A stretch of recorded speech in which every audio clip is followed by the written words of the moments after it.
नमस्कार, good evening. मैं सनी आपका हार्दिक स्वागत करता हूं कंपटीशन एकेडमी के यूट्यूब चैनल पे। उम्मीद करता हूं आप सब लोग बढ़िया होंगे। दोस्तों, एडीआई का वैकेंसी जो अनाउंस कर दिया है गवर्नमेंट ने, नोटिफिकेशन जारी कर दिया है, जिसका फॉर्म 10 तारीख से स्टार्ट होने वाला है, उसी के लिए आज हम ये क्लास लेके आए हैं। और डेली आपका एक वीडियो डेली लाइव आएगा बच्चे 8:30 बजे रात को। तो आप डेली रात को 8:30 बजे इसी चैनल पे आके क्लासेस को देख सकते हैं। आज उसका ये पहला क्लास है जिसमें मैं आपको एनालिटिकल रीजनिंग कराने वाला हूँ। और एनालिटिकल रीजनिंग में एक टॉपिक भी आपके सिलेबस में लिखा हुआ है जिसको बोलते हैं डिसीजन मेकिंग। तो आज की क्लास में मैं डिसीजन मेकिंग, जो निर्णय लेने वाले जो क्वेश्चंस होते हैं, डिसीजन मेकिंग वाले जो क्वेश्चंस होते हैं, उनको बेहतर तरीके से आपको कराने वाला हूं। और ये सीजीपीएससी सहायक संचालक उद्योग प्रबंधक जो बोलते हैं, जिसको एडीआई बोलते हैं, इसकी प्रॉपर अगर आप तैयारी करना चाहें तो आप ऑनलाइन क्लासेस भी हमारे एप्लीकेशन में प्ले स्टोर से डाउनलोड करके वहां से आप उन क्लासेस को देख सकते हैं। कंप्लीट कोर्सेज आपको मिल जाएगा, भाग 1 और भाग 2 को बढ़िया तैयारी विद बुक्स वगैरह भी हम आपको प्रोवाइड कर रहे हैं। तो सबसे पहले बच्चे सिलेबस के बारे में थोड़ा सा हम डिस्कस कर लेते हैं और फिर आज मैं इस टॉपिक को कवर कर देता हूं। जैसे पिछली क्लास में मैंने एजम्पशन को कवर किया था, 2-3 क्वेश्चन करा दिए थे, मतलब 5-6 क्वेश्चन करा दिए थे। लेकिन आज डिसीजन मेकिंग को मैं इस तरीके से करा दूंगा कि दोबारा आपको नहीं पढ़ना पड़ेगा, बस इसके प्रैक्टिस क्वेश्चंस आपको करने पड़ेंगे। तो वो उसके लिए आप बुक्स वगैरह ले सकेंगे। तो चलिए बच्चे, यहाँ पे अगर हम बात करते हैं, ये तो पाठ्यक्रम है जिसको मैंने कल भी डिस्कस किया था, ये एप्टीट्यूड टेस्ट में क्या क्या चीजें आएंगी। तो इसमें बच्चे सिलेबस में आपका जो लिखा हुआ है, इसके बारे में जो आज मतलब मैं पढ़ाने वाला हूँ वो कहाँ लिखा हुआ है। तो अगर आप इसको देखते हैं तो देखिए, सबसे बच्चे यहाँ पे तीसरे नंबर पे लिखा हुआ है क्या, डिसीजन मेकिंग। तीसरे नंबर पे क्या लिखा है बच्चे, डिसीजन मेकिंग। और आज मैं आपको यही टॉपिक आपका कवर करने वाला हूं। अब आपका ये टॉपिक बहुत बढ़िया तरीके से कवर हो जाएगा, जिसको हम डिसीजन मेकिंग बोलते हैं, एंड प्रॉब्लम सॉल्विंग। तो ये आज मैं पूरा कंप्लीट कर दूंगा। ये एनालिटिकल रीजनिंग का ही पार्ट होता है, तो आज हम इसको कवर करने वाले हैं। ठीक है, तो चलिए देखिए ध्यान से बच्चे, यहाँ पे समझिएगा। और अगर आपको कंप्लीट पूरा पढ़ना है, सारी चीजें पढ़नी, तो इनमें बुक्स हैं रीजनिंग की, मैथ्स की, हिंदी की, और छत्तीसगढ़ी भाषा और कंप्यूटर, और ये इंग्लिश लैंग्वेज के, इनका बुक ले सकते हैं। कंबाइन बुक भी बहुत जल्द आने वाला है, जिसका शायद वीडियो भी एचआर सर ने डाल दिया है। अब अगर हम बात करते हैं बच्चे, यहाँ पे ये ऑफिशियल सिलेबस का जो ये है स्क्रीनशॉट है। ठीक है, चलिए अब देखिए बच्चे, यहाँ पे ध्यान से देखिएगा। लॉजिकल रीजनिंग, रीजनिंग आपको कैसे पढ़ना है, जो लॉजिकल रीजनिंग उसमें क्या क्या चीजें कवर करनी है। तो देखो, लॉजिकल रीजनिंग के अंतर्गत तो आपका वर्बल, नॉन वर्बल और एनालिटिकल तीनों आता है। आपको तीनों पढ़ना पड़ेगा, लेकिन आपके पास ज्यादा नहीं है, 4 ही महीने का समय है। ठीक है, 4 महीने का समय है, 3.5 से 4 महीने का समय है। तो उस समय में अगर आपको प्रॉपर, अगर आपने कुछ भी अभी तक नहीं पढ़ा है, अगर आपने पढ़ लिया है, तो 2.5 महीने में रीजनिंग हो जाता है। 2 से 2.5 महीने में बढ़िया तरीके से रीजनिंग हो जाता है। तो रीजनिंग अगर आप पूरा पढ़ेंगे तो भी आपका कवर हो जाएगा। ठीक है, आप चाहें तो ऑनलाइन क्लासेस भी हमारा ले सकते हैं, रिकॉर्डेड वीडियोस भी पढ़े हैं उसमें, और लाइव क्लासेस भी डेली चलती है। तो मैथ्स रीजनिंग का भी लाइव क्लासेस आपको, ऑनलाइन क्लासेस वहां से एप्लीकेशन से ले सकते हैं। बाकी यूट्यूब में भी मैं रोज आपको 8:30 बजे आके यहाँ पे एक एक टॉपिक कवर करूंगा, जैसे आज मैं आपका डिसीजन मेकिंग करने वाला हूँ। तो लेकिन अगर आपके पास समय कम है और आपको पूरा पढ़ना है, तो आप इन टॉपिक्स को बहुत बढ़िया से पढ़ लीजिएगा। लॉजिकल रीजनिंग में जैसे coding, decoding, alpha numeric series, number system, Venn diagram, number series होना चाहिए। यहाँ पे गलती से इसने सिस्टम लिख दिया है, नंबर सीरीज होना चाहिए यहाँ पे टॉपिक में। ये टॉपिक अगर आपके पास अगर समय कम है, लास्ट टाइम रिवीजन कर रहे हैं, तो इतना टॉपिक आप जरूर पढ़ के जाइएगा। ठीक है, तो नंबर सीरीज हो गया, वेन डायग्राम हो गया, वेन आरेख, एनालॉजीज जिसको सादृश्यता बोलते हैं, ब्लड रिलेशन हो गया, रक्त संबंध हो गया, सिलोलिज्म न्याय संगत हो गया, साथ में बच्चे डायरेक्शन हो गया, दिशा वाले जो क्वेश्चंस होते हैं। एनालिटिकल रीजनिंग में क्या क्या पढ़ना होता है, जो सिलेबस में है, इसी में सबसे ज्यादा कंफ्यूजन है बच्चों को। तो एक डिसीजन मेकिंग है जो आज मैं पढ़ाने वाला हूं, पूर्व धारणा हो गया, कोर्स ऑफ एक्शन हो गया जिसको बोलते हैं कार्यवाही, तर्क हो गया, एक कथन और निष्कर्ष हो गया, असर्शन रीजन हो गया। ठीक है, और सीटिंग अरेंजमेंट और पजल, इतना बस आप पढ़ लेंगे तो आपके लिए काफी रहेगा लॉजिकल रीजनिंग में। लेकिन अगर ये पूरा पढ़ लेते हैं, उसके बाद समय बचता है, तो बाकी टॉपिक्स को भी जरूर टच करके जाइएगा, क्योंकि सिलेबस में लॉजिकल रीजनिंग में सब कुछ आता है आपका, वर्बल, नॉन वर्बल और एनालिटिकल। ठीक है, तो अब हम बात करते हैं डिसीजन मेकिंग, जो आज मैं पढ़ाने वाला हूं, उन्हीं का क्वेश्चन कराता हूं। तो उनके क्वेश्चन किस तरीके के लिखे रहेंगे, क्या क्या थ्योरी रहेगा, तो बाइलिंगुअल मैनर में मैं पढ़ाऊंगा। तो पूरे वीडियो को ध्यान से देखिएगा, बहुत अच्छे से समझिएगा। ठीक है, तो देखो बच्चे, ये थ्योरी में इस तरीके से क्वेश्चन में दिया रहेगा। क्वेश्चन में ये पूरा इंट्रोडक्शन दिया हुआ है कि क्वेश्चन किस तरीके से क्या कहानी पूछना चाहता है, उसके बारे में यहाँ पे बकायदा लिखा है। तो मैं एक बार पढ़ के बताता हूँ। पहले इंग्लिश में देख लीजिए, यहाँ पे इंग्लिश में भी लिखा है और हिंदी में भी लिखा है। तो मैं हिंदी में पढ़ता हूँ और इंग्लिश में भी आप साथ साथ देखते चलिएगा। नीचे दिए गए प्रत्येक प्रश्न में एक उम्मीदवार का विवरण दिया गया है। In each question below are given details of one candidate, मतलब एक कैंडिडेट का कुछ विवरण आपको दिया रहेगा क्वेश्चन में। ठीक है, अब यहां तक तो आपने पढ़ लिया। आगे देखिए, आपको दी गई जानकारी और ऊपर दी गई शर्तों, मतलब आपके पास कुछ जानकारी क्वेश्चन के फॉर्म में दिया रहेगा और कुछ शर्त दिया रहेगा। उन शर्तों को आपको ध्यान से देखना होगा, ध्यान से पढ़ना होगा। और ऊपर दी गई शर्तों और उपशर्त, शर्त और उपशर्त दोनों दिया रहेगा, शर्त रहेगा और साथ में उपशर्त भी रहेगा, कंडीशंस जिसको हम इंग्लिश में बोलते हैं, और सब कंडीशंस दोनों दी रहेंगी। उसके अनुसार एक उम्मीदवार की जानकारी दी रहेगी। उस जानकारी के तहत और उन शर्तों के साथ मैच करते हुए उसका सिलेक्शन लेना है कि नहीं लेना है, यही चीजें हम इस डिसीजन मेकिंग टॉपिक में करते हैं। ठीक है, तो दी गई शर्त और उपशर्त के आधार पर कार्यवाही करनी है, मतलब हमको ये सेलेक्ट करना है, ये कार्यवाही करनी है कि उसका सिलेक्शन लेना है कि नहीं लेना है। जैसे मान लीजिए अब आप किसी कॉलेज में एडमिशन लेना चाहते हैं, ठीक है, अब आप किसी इंजीनियरिंग कॉलेज में मान लीजिए आप एडमिशन लेना चाहते हैं। अब इंजीनियरिंग कॉलेज में एडमिशन लेने के लिए कॉलेज ने पहले से कुछ चीजें, कुछ कंडीशंस रख दी हैं कि हमें 65% के ऊपर वाले बच्चे चाहिए, साथ में वो मतलब नीट का जेई का पेपर दे के आएंगे, उसके इतने नंबर होने चाहिए, साथ में उसकी एज इतनी होनी चाहिए, ठीक है, और ये सारे कंडीशन, उसके 12th बोर्ड में इतने मार्क्स होने चाहिए। तो ऐसे कंडीशंस आपको दे देगा, तो उस कंडीशन को आपको ध्यान से देखना है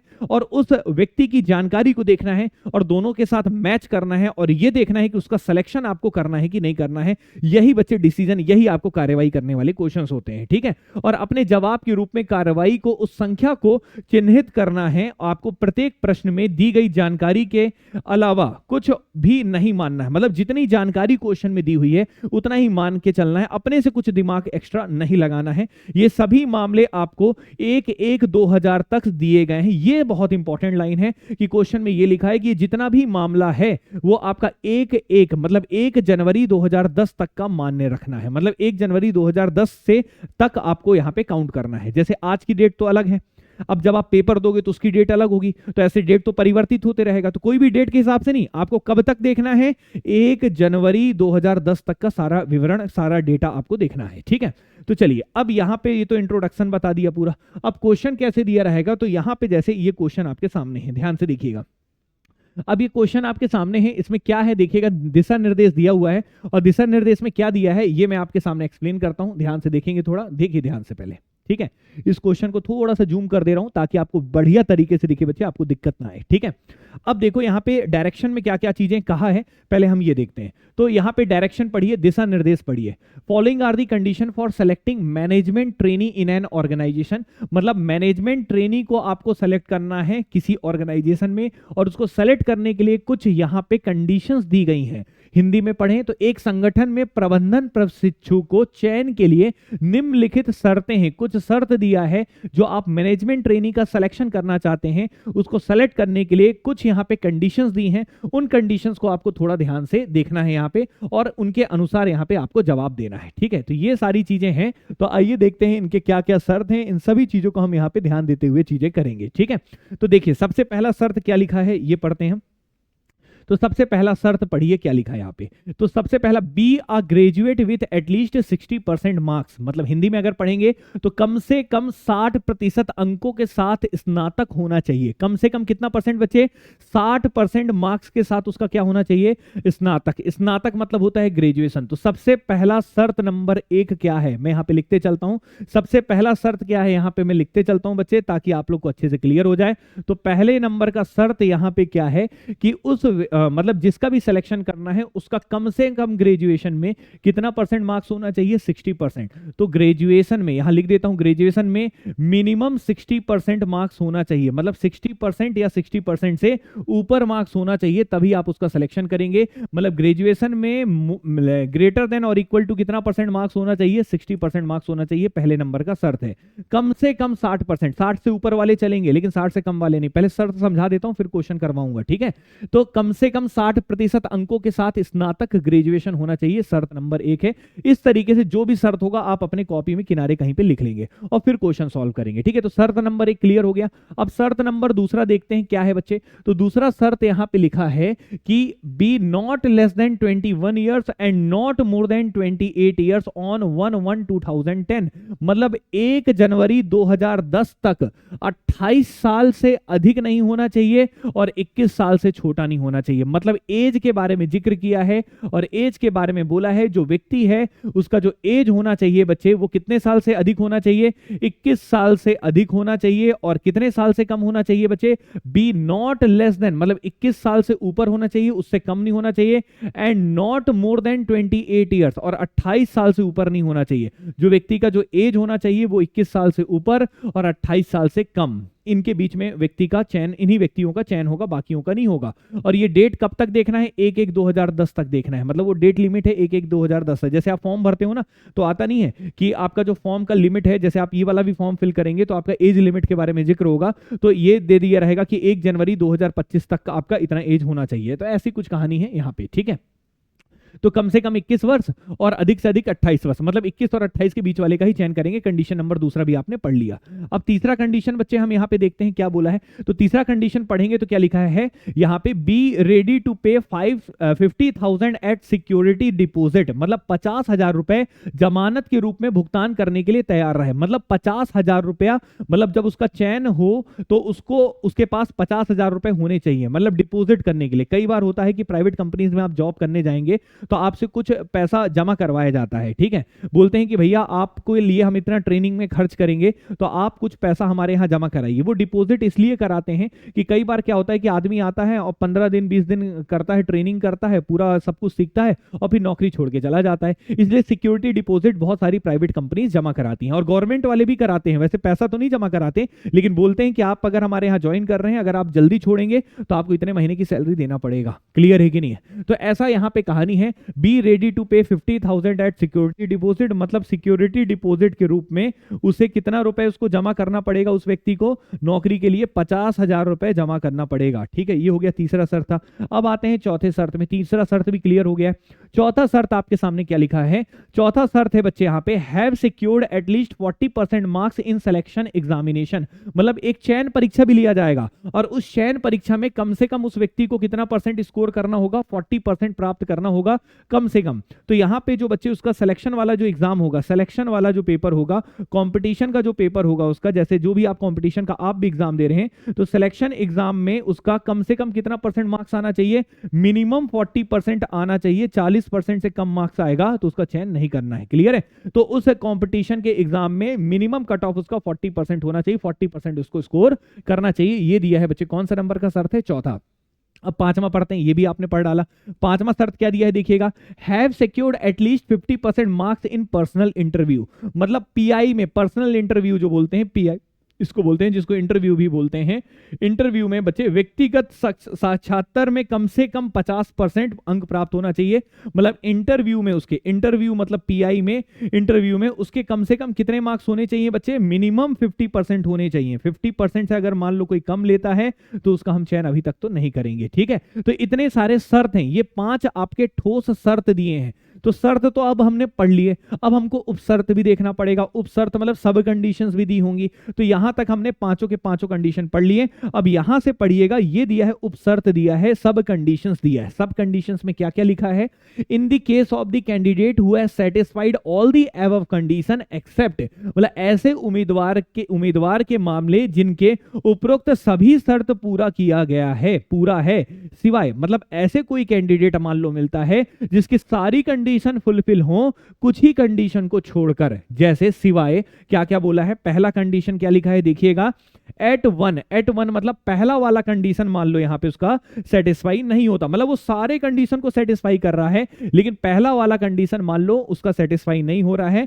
at one above but has secured at least 60% marks post graduation, the case to be referred to GM personnel. इसका मतलब ये है कि अगर कोई व्यक्ति सारी शर्त सेटिस्फाई कर रहा है, पहले वाले में बस उसका दिक्कत है कि पहले वाले में उसने ग्रेजुएशन में उसके 60% से कम आ गए हैं, मान लो 60% उसके ग्रेजुएशन में कम थे, लेकिन उसका पोस्ट ग्रेजुएशन में कम से कम कितने मार्क्स हैं, 65%।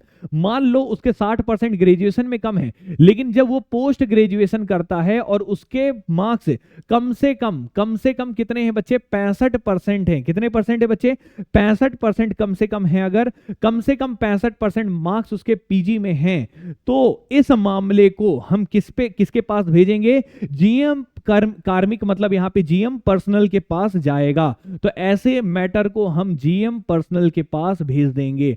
मतलब यहाँ पे चयन करना है नहीं करना है वो जीएम पर्सनल डिसाइड करेंगे, हम सारे मैटर को जीएम पर्सनल को भेज देंगे। क्लियर है?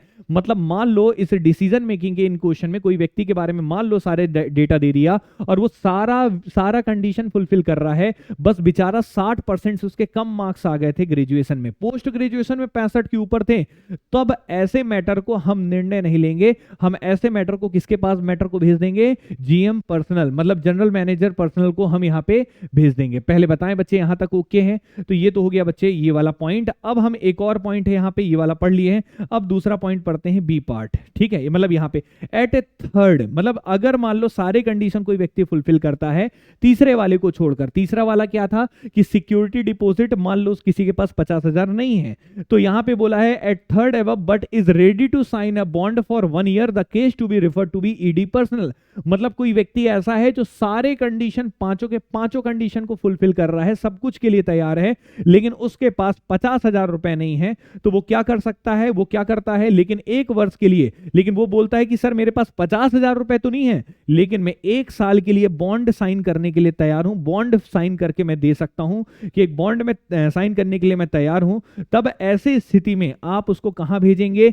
ईडी कार्मिक को नाम भेज देंगे। मतलब उसके नाम को ईडी कार्मिक को दे देंगे और बोल देंगे भैया सब कुछ इसके पास ठीक है, लेकिन इसके पास पैसा नहीं है 50,000 देने के लिए, लेकिन ये बोल रहा है कि 1 साल के लिए आपकी कंपनी में बॉन्ड साइन करेगा, तो बताइए इसका चयन करना है कि नहीं करना? 1 साल तक वो कहीं नहीं जाएगा। ठीक है?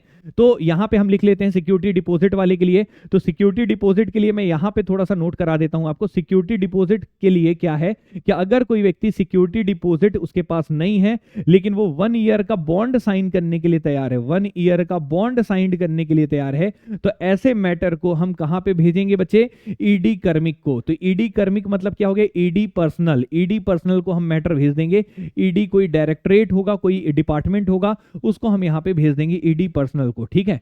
तो मुद्दे की बात है कितने कंडीशन से? 5 कंडीशन है और सब कंडीशन कितने हैं बच्चे? 2 हैं। इन दोनों को देखते हुए आपको एक एक सवाल का जवाब यहां पे देना होगा। तो मैं एक बार रिपीट करता हूं कंडीशन क्या। पहला कंडीशन है ग्रेजुएशन में मिनिमम 60% होना चाहिए। दूसरा है 21 साल और 28 साल के बीच का व्यक्ति होना चाहिए। सिक्योरिटी बॉन्ड 50,000 का देने के लिए तैयार रहना चाहिए। सिलेक्शन एग्जाम में 40% कम से कम आने चाहिए। पर्सनल इंटरव्यू में मिनिमम 50% स्कोर करना चाहिए। 5 कंडीशन है, लेकिन मान लो अगर कोई व्यक्ति 60% नहीं आए हैं बेचारे के ग्रेजुएशन में, लेकिन पीजी में उसके 65% के ऊपर है पोस्ट ग्रेजुएशन में, तब हम ऐसे मैटर को जीएम पर्सनल को भेज देंगे। और अगर मान लीजिए कोई व्यक्ति सब कुछ कंडीशन फुलफिल कर रहा है, 50,000 रुपया नहीं है, लेकिन बोलते हैं 1 साल का मैं बॉन्ड को साइन करने के तैयार हूं, तो ऐसे मैटर को ईडी पर्सनल को भेज देंगे। और अगर मान लो ये सारों पांचों के पांचों कंडीशन फुलफिल है, तो भैया सिलेक्शन कर लेंगे, और कोई कंडीशन नहीं है तो उसका सिलेक्शन नहीं करेंगे। यही है कहानी। तो ये तो हमारे पास थ्योरी के फॉर्म में दिया रहेगा। अब देखते हैं किस व्यक्ति का चयन करना है और किस व्यक्ति का चयन नहीं करना है, वो हम क्वेश्चन के साथ देखेंगे। तो सबसे पहला क्वेश्चन आपके सामने है। अब यहां पे आपको व्यक्ति की जानकारी दिया है कि उसके साथ क्या क्या कहानी है। अब उसके अनुसार आपको तय करना है कि इसका सिलेक्शन करना है या नहीं करना है। ठीक है? अब यहां पे क्वेश्चन से बच्चे, सबसे पहला क्वेश्चन आपके सामने है, ध्यान से देखिएगा। सबसे पहला क्वेश्चन क्या बोला है, इसको अब हम पढ़ते हैं और फिर आपको कराते हैं। तो सबसे पहला क्वेश्चन यहां पे देखिए क्या लिखा है। Sohan Awasthi was born on 8 June 1987। Sohan Awasthi नाम का कोई व्यक्ति है जिसका जन्म हुआ है 8 जून 1987 में। ठीक है? तो ये बताइए कितने साल का हुआ। तो 87 में इसका जन्म हुआ है, 1987 में इसका जन्म हुआ है। और हमारे को कहानी कहां तक देखनी थी बच्चे? हमको कहानी देखनी थी कहां तक? यहां पे क्वेश्चन में मेंशन किया था 2010 तक। 2010 तक था, तो 2010 और 1987 के बीच में कितने साल का डिफरेंस होता है ये बताइएगा। तो यहां से 10 साल और वहां से 13 साल। 10 और 13 कितना होता है बच्चे? 10 साल और 13 साल कितना हो जाएगा बच्चे? 23 साल। ठीक है? या 3 90 और 10 13 इधर से, 90 10 13 इधर से और उधर से 13 और 10 क्या हो गया? 23 साल। मतलब ये व्यक्ति सोहन अवस्थी कितने साल का हो गया? 23 साल का लगभग हो गया।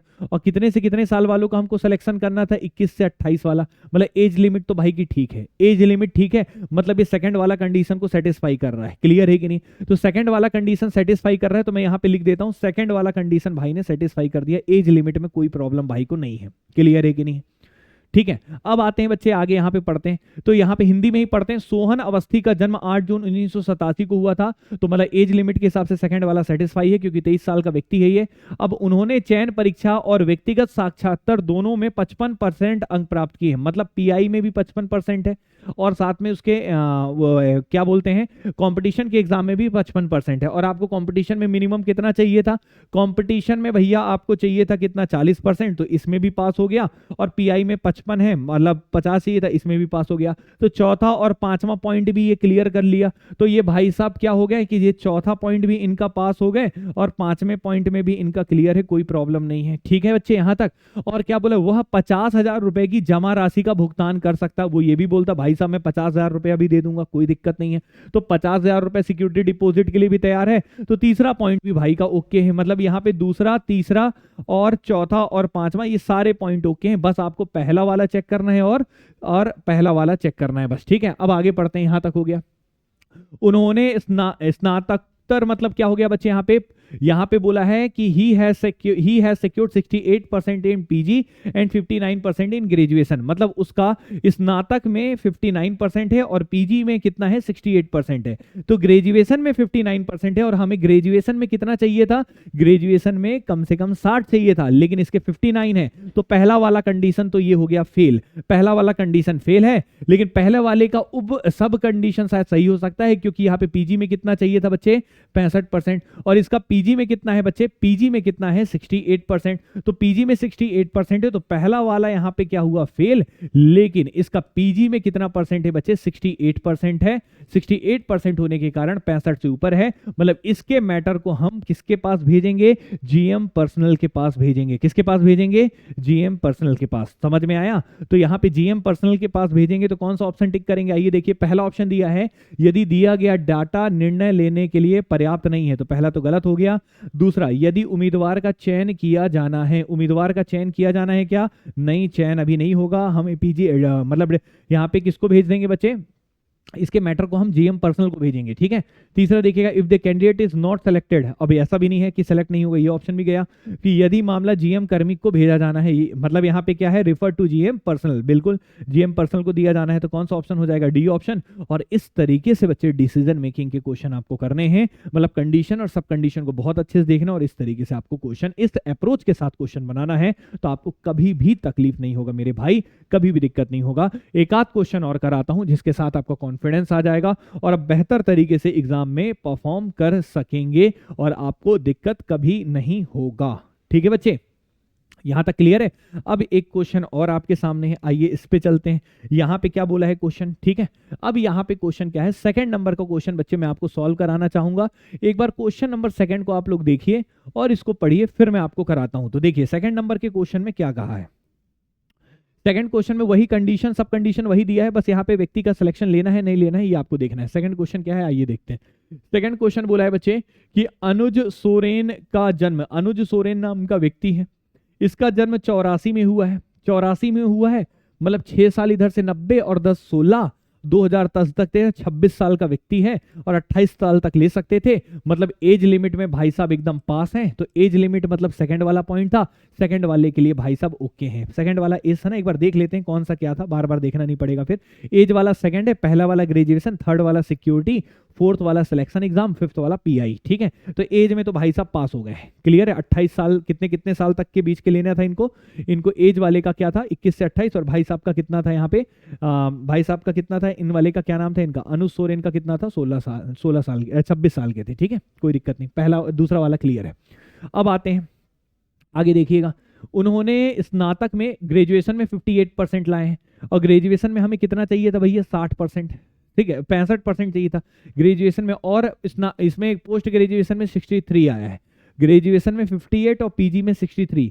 ग्रेजुएशन में तो फेल हो गया भाई लगता है, ग्रेजुएशन में 60 चाहिए था और पीजी में भी 65 चाहिए था, तो 65 भी नहीं 63 है, तो ये पहला वाला कंडीशन तो भाई का फेल हो गया है, ना जीएम को भेज पाएंगे और मतलब पहले वाले में फेल हो चुका है। तो पहले वाले में फेल इसलिए हुआ क्योंकि इसका 63% आया और वहां भी तो पहला वाला बच्चे फेल है, तो मेरे ख्याल से इस भाई का चयन मत करो, चयन गायब करोगे, पहला ही वाला फेल है। अब आपको तीसरा चौथा ये सब चेक करने की क्यों जरूरत है, कोई जरूरत ही नहीं है, इसका सिलेक्शन होगा ही नहीं, क्लियर है कि नहीं। तो आइए देखते हैं, तो यहाँ पे बच्चे हम सीधा सा तीसरा चौथा पांचवा चेक करने की अब कोई आवश्यकता नहीं है, क्यों, क्योंकि भैया पहला वाला गलत हो गया है, पहला वाला गलत है, ग्रेजुएशन में भी नहीं है, पीजी में भी नहीं है, तो पहला वाला नहीं है, तो इसका सिलेक्शन होना ही नहीं है। तो आइए देखते हैं क्या बोला है, यदि दिया गया डाटा निर्णय लेने में के लिए पर्याप्त नहीं है, तो डेटा पर्याप्त नहीं है निर्णय लेने का, है नहीं है, पहला वाला गलत है, तो उसका ग्रेजुएशन होगा ही नहीं। ठीक है, आगे पढ़ना हो तो पढ़ भी सकते हो। उसने चयन परीक्षा, व्यक्तिगत साक्षात्कार दोनों में 50% अंक प्राप्त किए, ठीक था ये। ठीक है, 50,000 जमानत देने के लिए तैयार है, सब कुछ ठीक था, लेकिन कारण वही था, क्लियर है ना। तो 50,000 देने के लिए भी तैयार था, पीआई में 50% थे, और उसके चयन परीक्षा में भी 50% थे, उस हिसाब से तो भैया इसका सिलेक्शन ही नहीं होगा। ठीक है, तो देखिए, तो यदि दिया गया डाटा, ये तो गलत हो गया। ठीक है, यदि उम्मीदवार का चयन किया जाना है, ये भी गलत हो गया। यदि उम्मीदवार का चयन नहीं किया जाना है, यही होगा, क्लियर है कि नहीं। तो इसका ऑप्शन क्या आ जाएगा बच्चे, सी ऑप्शन, और यही क्वेश्चन का क्या हो जाएगा जवाब। तो इस तरीके से करना है। उम्मीद करते हैं आप सब लोगों को ये सब क्वेश्चंस आपको बहुत अच्छे से समझ में आ रहे होंगे, और इसका जवाब क्या हो जाएगा बच्चे, if the candidate is not to be selected, clear है कि नहीं। अब हम आगे चलते हैं बच्चे, एक आध क्वेश्चन और कराते हैं। तीसरा क्वेश्चन आपके सामने है उसी का। ठीक है, देखिए, तो आप लोग ऐसे क्वेश्चंस आई थिंक बना लेंगे बहुत बढ़िया तरीके से, इसमें आपको बिल्कुल भी दिक्कत नहीं आएगा। ठीक है, और वीडियो अच्छा लगे ना तो दोस्तों आप लोग शेयर करिएगा। ठीक है, और रेगुलर क्लासेस होंगी इनकी, एनालिटिकल में बहुत बढ़िया तरीके से करा दूंगा, और साथ में अगर आपको कंप्लीट मैथ्स और रीजनिंग का कोर्स चाहिए, या फिर आपको ये पूरा एडीआई का ही कंप्लीट कोर्स चाहिए, तो बहुत ही नॉमिनल चार्ज पे आप कॉम्पिटिशन एकेडमी के एप्लीकेशन को डाउनलोड करके वहां से क्लासेस को ले सकते हैं। तो चलिए अभी देखते हैं ध्यान से, यहाँ पे उसमें पूरे रिकॉर्डेड वीडियोज भी हमने वहां पे रखे हैं, और साथ में लाइव भी चलेगा। ठीक है, अब देखिए, सीमा विश्वास का जन्म 15 मई 85 में हुआ है, तो ये तो 25 साल की, 85 5 90 और 10 इधर से, उधर से 10, तो ये 25 साल की हो गई। तो एज के लिए तो ठीक है, तो सेकंड पॉइंट तो इनका बिल्कुल ठीक है, इसमें कोई प्रॉब्लम नहीं है। आइए आगे चलते हैं। यहाँ तक उन्होंने स्नातक में 65%, ग्रेजुएशन में 65% और उसमें 70%, तो स्नातक में 65% है, तो ये तो ठीक है भाई, इसका ग्रेजुएशन का ठीक ठाक मार्क्स है, 65% चाहिए था, 65% है इनका, कोई दिक्कत नहीं है। ठीक है, और पहला वाला मतलब सेट है। और जमानत राशि के रूप में 50,000 भी देने के लिए तैयार है, जमानत राशि के रूप में भी देने के लिए तैयार है, तो तीसरे वाले में भी कोई दिक्कत नहीं है। तीसरा ही वाला था ना जमानत राशि 50,000, तीसरा ही वाला तो था जमानत राशि। ठीक है, तीसरा वाला ही था ना, हाँ बिल्कुल, जमानत राशि के लिए भी ठीक है, ये कोई दिक्कत नहीं है, ओके है, कोई दिक्कत किसी को। ठीक है, यहाँ तक समझ में आ रहा है। ठीक है, अब यहाँ तक आपको क्लियर है, जमानत राशि के लिए भी ओके हैं, 50,000 रुपए देने के लिए तैयार है। उसने चयन परीक्षा में 45% लाए हैं, हासिल किए हैं, और सेलेक्ट कंपटीशन के एग्जाम में 45% लाए, लाना कितना था 40, तो यहाँ भी ठीक है, बिल्कुल ठीक है। ठीक है, अब ये बताओ, यहाँ तक तो कोई प्रॉब्लम नहीं है। अब इसका इंटरव्यू में कुछ दिया है क्या, 5वें नंबर में पीआई के बारे में कोई जिक्र ही नहीं किया है, मतलब पीआई इसकी ने शायद दिया ही नहीं है, पीआई के बारे में कुछ बताया ही नहीं, दिया है कि नहीं दिया, कुछ बताया ही नहीं है, तो यहाँ पे तो पूरा बात ही नहीं बताया है, क्लियर है कि नहीं है। तो यहाँ पे बच्चे दिक्कत क्या होगा, इनका नाम क्या है बच्चे, इनका नाम है सीमा विश्वास, तो सीमा विश्वास जी का सिलेक्शन करना है कि नहीं करना है, ये हमें देखना पड़ेगा। तो सीमा विश्वास जी के साथ एक दिक्कत आया है कि इन्होंने इंटरव्यू दिया है कि नहीं दिया, ये हमें पता ही नहीं चल रहा है, तो ये डेटा दिया ही नहीं है, तो क्वेश्चन का पहला ऑप्शन ही हम टिक करेंगे, जिसमें लिखा है यदि दिया गया डेटा निर्णय लेने के लिए पर्याप्त नहीं, तो डेटा है ही नहीं पूरा पर्याप्त। तो आप डेटा पहले लेके आओ कि भाई इसने इंटरव्यू दिया है कि नहीं दिया, इंटरव्यू में क्या मार्क्स आए, ये बताओ। यहाँ पे पता ही दिया ही नहीं है कुछ, तो पहला वाला ऑप्शन टिक कर देंगे कि आंकड़े यहाँ पे अपर्याप्त हैं, डेटा पर्याप्त नहीं है। ठीक है, तो ये बच्चे इस तरीके से क्वेश्चन का आपको जवाब देना है, और इस तरीके से अगर आप करेंगे तो बहुत बेहतर तरीके से आप यहाँ पे क्वेश्चंस को सॉल्व कर सकते हैं। पहले बताएं बच्चे, यहाँ तक ओके हैं सभी। तो इस तरीके से डिसीजन मेकिंग के क्वेश्चंस करने हैं, और भी क्वेश्चंस आपके सामने दिए हैं, इन क्वेश्चंस को भी आप सॉल्व कर सकते हैं। एक बार करना चाहें तो आइए मैं करा देता हूं कुछ क्वेश्चंस और। देखिए क्या नाम है इनका, इनका नाम है बच्चे अभिनव घोषाल। क्या नाम है, अभिनव घोषाल। इनका सिलेक्शन करना है कि नहीं करना, आइए देखते हैं। तो सबसे पहली बात, इनका अभिनव घोषाल ने व्यक्तिगत साक्षात्कार में 52% लाया है, पीआई में, पीआई मतलब 5वें में 52% है, बिल्कुल ठीक है। और कितने परसेंट के ऊपर चाहिए था, 50% के ऊपर है, इनका 52% है। और चयन परीक्षा में 40% अंक प्राप्त किए हैं, चयन के लिए भी बिल्कुल ठीक है, 40% ही चाहिए था, 40% इन्होंने ले आया है। वह जमानत के रूप में 25,000 के रूप में भुगतान करने के लिए तैयार है, तो भैया चाहिए तो 50,000 रुपए था, लेकिन ये 25,000 बोल रहे हैं, तो ये थर्ड वाला तो फेल है, लेकिन इनके लिए शायद कुछ बॉन्ड के लिए तैयार है कि नहीं देखते हैं। वैकल्पिक रूप से वह 1 वर्ष के लिए बॉन्ड हस्ताक्षर कर सकते हैं, बिल्कुल, लेकिन बॉन्ड के लिए वो तैयार है, मतलब बॉन्ड के लिए तैयार है, मतलब इनका ईडी पर्सनल को हम मैटर को भेज सकते हैं। क्लियर है यहाँ तक? ओके, आगे देखते हैं, बाकी भी कंडीशन फुलफिल होना चाहिए, पहला और दूसरा वाला। तो उनका जन्म कब हुआ था? 84 में, तो एज वाले के लिए भी कोई दिक्कत नहीं है, तो एज के साथ भी कोई प्रॉब्लम यहाँ पे नहीं है इनका। अब पहला वाला देखते हैं, ग्रेजुएशन में कितने मार्क्स है उन्होंने, ग्रेजुएशन में कितने परसेंट लाए थे? 63%, 60 के ऊपर चाहिए था ना, 60 के ऊपर चाहिए था, इनका कितना है? 63 आया है। और ग्रेजुएशन में कितना चाहिए था बच्चे? ग्रेजुएशन में कितना चाहिए था? 60, और इनके कितने आए हैं? 63 आए हैं, कोई दिक्कत नहीं है, बिल्कुल ठीक है। ठीक है, कितने आए हैं इनके? 63 आए हैं, तो ग्रेजुएशन में भी 63 है, तो पहला वाला भी ठीक है, तो पहला भी ठीक है, दूसरा भी ठीक है, चौथा भी ठीक है, पांचवा, तीसरे में क्या है? ईडी पर्सनल को जाएगा इनका मैटर, तो ईडी पर्सनल को जाएगा, तो the case to be refer to ED personnel, E option हम यहाँ पे टिक करेंगे। तो देख रहे हो बच्चे, इस तरीके से आप बहुत बेहतर तरीके से क्वेश्चन का जवाब दे सकते हैं। बस आप कंडीशन को बहुत अच्छे से पढ़िए, सब कंडीशन को बहुत अच्छे से पढ़िए, और क्वेश्चन का जवाब अपने आप हो जाएगा। तो ऐसे क्वेश्चन को डील करना है और ऐसे क्वेश्चन को सॉल्व करना है, तब आपको कभी भी दिक्कत नहीं आएगा। तो उम्मीद करता हूं आपको डिसीजन मेकिंग में भी अब कोई दिक्कत नहीं आएगा। तो इस तरीके से छोटे छोटी क्लासेस में आपके लिए लेके आऊंगा, जिसमें आपका एक एक टॉपिक ऐसे कवर कर दूंगा, जिससे आपका कम समय में बेहतर आपकी तैयारी हो जाएगी। लेकिन कमेंट करके जरूर बताइएगा कि आपको क्लासेस कैसी लग रही हैं। मिलता हूं अगले टॉपिक में और अगली क्लास में, और बेहतर तरीके से पढ़ाऊंगा। अगर आप हमारा कंप्लीट कोर्स लेते हैं तो उसमें पूरा डिटेल से एक एक चीज, और भी चीजें हम वहां पे पूरा सारे टॉपिक्स का रिकॉर्डेड वीडियोस और वहां पे क्लासेस भी हम कराते हैं। तो अगर आपको चाहिए तो एक नॉमिनल चार्ज पे बच्चे, बहुत ही मिनिमम चार्ज पे आपके प्ले स्टोर से एप्लीकेशन को डाउनलोड करके वहां से कोर्सेज आप ले सकते हैं। तो मिलते हैं अगली क्लास में, तब तक के लिए थैंक यू सो मच। जय हिंद, जय भारत। अगली क्लास में मिलते हैं और अगले टॉपिक के साथ।